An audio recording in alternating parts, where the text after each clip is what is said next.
With a single glance, she could tell the subtle differences between spoons. She could remember every book after just one read. But a simple automatic door could also make her think of a terrifying guillotine, causing her to freeze up in embarrassment in front of everyone. That's because she is a rare visual thinker. She understands the world through images, not concepts. Her eyes work like a precise camera. When someone says any word, her mind can instantly recall every image she has ever seen related to it. Yet this gift is misunderstood by the world. When she was 4 years old, because she still hadn't learned to speak, doctors diagnosed her with autism and declared that she would likely spend her life in an institution and might never speak at all. But her mother refused to give up on her. She tirelessly taught her daughter to speak, even when she was emotionally and physically drained. She wanted her daughter to live a normal life. Fortunately, when Temple got a little older, she was finally able to manage basic social interactions. But because others found her behavior strange, no school was willing to accept her. One day, her mother brought her to another new school. Unexpectedly, Temple immediately became excited when she saw the scientific equipment.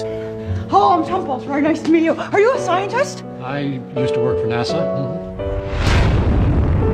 And so, for the first time, Temple left her mother to start life at a boarding school. But things didn't go well at first. She was only interested in science. All her other subjects were a mess. She was used to being alone, but some kids deliberately provoked her. She ended up giving one of them a severe beating. The other students were afraid of her and kept their distance. Her only best friend was a horse. But one day, that horse fell ill and died. Seeing Temple's sadness, a professor comforted her. Just remember the most beautiful aspect of your friend when they were alive. You could still see it. Hearing this, Temple's mind flooded with all the images she had of horses. She could describe every horse that resembled it, and clearly recall where she had seen them before. Her astonishing memory and unique way of thinking amazed the professor. He excitedly explained to others that Temple had no intellectual disability. She was a genius. Even though she didn't understand language or logic, she had an extraordinary sensitivity to shapes and spaces. He volunteered to conduct an experiment with her. He showed her a famous visual illusion room. In this room, two people of the same height could appear to shrink or grow freely. The professor asked Temple to figure out how it worked on her own and build an exact replica. Temple eagerly accepted the challenge and dove into her research, oblivious to anyone around her. But no matter how hard she tried, she couldn't get the model to work. After countless failures, she went to the professor and asked for a hint. It was the first time she had ever asked for help. To think of all the features in the room. Got it! A few days later, all the students witnessed her amazing working model. At that moment, everyone sincerely admired the girl who seemed a bit strange, and the professor even launched a rocket to celebrate her success. In the blink of an eye, Temple finished high school. During summer break, she went to her aunt's ranch. There, Temple discovered that although she couldn't understand people, she had a natural connection with animals. She could easily read a horse's gaze and keenly sense a cow's emotions. She told her aunt she didn't want to go to college. She wanted to stay with animals because she couldn't understand humans. Due to her autism, Temple couldn't perceive people's emotions, so her aunt took many photos of her and taught her one by one. This is what you look like when you're happy. This is what you look like when you're angry. This is what you look like when you're satisfied. When Temple returned to school, the professor also encouraged her. She would be ashamed to give up on college just because of the challenges of autism. Knowing Temple lacked the courage to step out of her comfort zone. Temple, think of it as a door. And in that instant, countless doors flashed through her mind. A door that's going to open up onto a whole new world for you. And all you need to do is decide to go through it.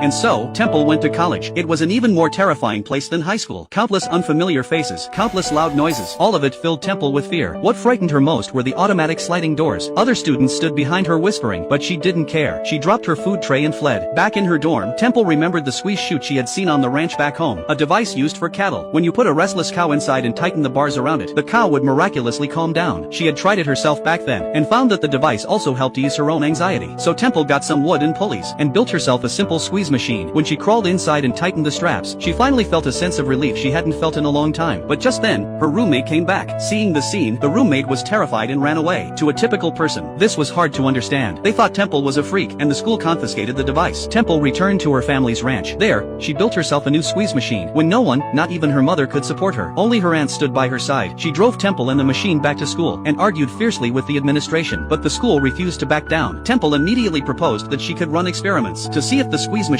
worked for others. And so, Temple invited many classmates to try the squeeze machine for themselves. Then she did a comparative analysis, and proved with a thick stack of papers that the squeeze machine really did help relieve anxiety. In the end, the machine was allowed to stay. Even better, Temple got a new roommate who understood her. The girl was a kind blind woman. She had no visual prejudices, and instead, through Temple's voice, she sensed her sincerity and kindness. She reached out her hand and asked Temple to guide her around campus. Temple had always resisted physical contact with people, but this time, she took a deep breath and let her roommate take her arm. And in class, she no longer sat sat in the back row like when she first arrived. She was slowly opening herself up to the outside world. 4 years later, Temple graduated from college. She continued on to earn a master's degree. Out of her love for animals, she chose the field of animal science, and this time, she would face an even greater challenge. On her first internship at a slaughterhouse, she felt deeply uncomfortable with the chaotic and noisy environment, especially during the cattle dip process. Frightened cows were herded into a narrow, crowded channel. Cowboys used whips to force them through quickly. Actually, cows are natural swimmers, and the dip wasn't deep. But because the animals were panicked, some would slip and drown. If not handled properly, they could lose a cow. Yet accidents like this happened every day. Temple noticed acutely that cows would panic and circle when cornered, and they remained frightened even in their final minutes of life. Though she understood that cows are ultimately raised to become food, this disrespectful treatment was simply inhumane. She began studying the sounds cows make, hoping to understand them through their vocalizations, and find a way to reduce economic losses, while treating the animals more humanely. She drafted a paper on the subject, but it needed a signature from the feedlot manager to be approved. Temple rushed to the feedlot, only to be stopped by the gatekeeper. Only male cowboys worked there, women were not allowed inside. But clever Temple quickly figured out a solution. She went to a store, bought a man's shirt and jeans, rolled around on the ground to get herself dirty, threw mud on a clean truck, put on a hard hat and sunglasses, and easily snuck in. But the manager refused to sign her paper. Temple didn't give up. She began studying day and night at the feedlot, mixing in with the cattle, lying down on the ground, observing everything from the cow's point of view. That's when she noticed that light and shadows made the pathways look complicated and scary. Puddles on the ground reflected light into their eyes, swinging metal chains, a piece of hanging clothing, everything that was unfamiliar looked like danger to a cow. That's what made them panic. Temple was so absorbed in her research that she didn't notice anyone watching her. When she finally got ready to drive home, she found that the cowboys had thrown animal guts all over her car window. Faced with this threat, Temple was not intimidated. In anger, she hurled the mess right back at them. The cowboys were surprised by her tough stance. The next day, Temple kept working hard at the feedlot. Her persistence eventually moved another manager, who finally signed her paper. After all the struggles, Temple published her master's thesis. Her suggestions for improving slaughterhouse facilities caused a huge stir in the industry. One day, a rancher came to her in person and asked Temple to design a brand new cattle dip for him. Temple sat by a river, lost in thought. Suddenly, a calf caught her attention. It stepped slowly into the water, completely calm. Inspiration struck Temple in a flash. The ramp should feel like dirt, and there should be grooves to help the cows feel safe. The design flowed effortlessly from her pen. The workers followed the plans, and soon built the world's first cattle dip designed according to animal behavior. The day before the grand opening, Temple gave a demonstration. The cows walked slowly through the curved pathway, moving in an orderly circle without needing to be driven. The cowboys just walked slowly in the opposite direction. When they reached the dip, the cattle stayed calm, because the grooves on the ramp told them they wouldn't slip. Once in the water, they swam on their own, until they reached the exit ramp on the other side. One after another, without whips or shouts, the cattle moved through the dip quickly and quietly. Everything was so peaceful and perfect. But when it came time for the real operation, a few ignorant cowboys ruined everything. They didn't understand the design. To save time, they reverted to old habits and altered the structure, replacing the rough, grooved ramp with a smooth steel plate. The result, 3 cows drowned. Temple watched in heartbreak. They ruined it! She drove straight to her professor's house that night to vent about the cowboys' ignorance and how the world didn't understand her. That's when the professor suggested, "Why don't you design an entire slaughterhouse yourself, just like you did before?" Once again, his words inspired Temple. She visited slaughterhouse after slaughterhouse, but was thrown out every time. Finally, one place was willing to give her a chance, but they questioned her design because of the cost. So Temple asked them, how much does it cost to herd cattle? How much does it cost to control a panicked, stampeding herd? How many times a day does the channel get clogged because of the cattle? How many cows break legs and bring everything to a halt? With my system, there'd be none of that. There'd be a steady,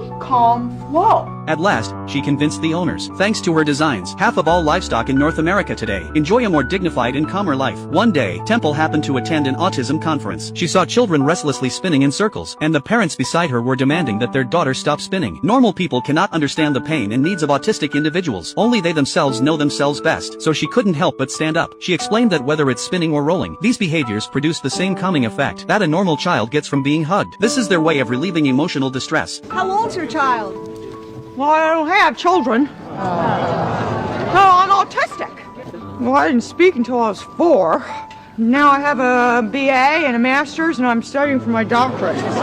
Everyone in the room was stunned. They had never seen an autistic person speak so eloquently in public, with more confidence and fluency than even most non-autistic people. They looked at Temple as if they were seeing the possibility of recovery. But autism can never be cured. The fact that she had become so accomplished was entirely thanks to her mother's tireless efforts, and to the people around her, who had worked hard to help her fit into the world, believing that she was just different, not less. A woman handed Temple the microphone, hoping she would go on stage and speak, and as Temple found the courage to take the microphone, she remembered her professor's words again. Think of it as a door that's going to open up onto a whole new world for you. That's the true story of Temple Grandin. Today, she is a professor at Colorado State University. She has spoken all over the world, sharing her approach to animal handling and her journey with autism. The truth is, every person is unique. What others see as a flaw might just be your hidden superpower.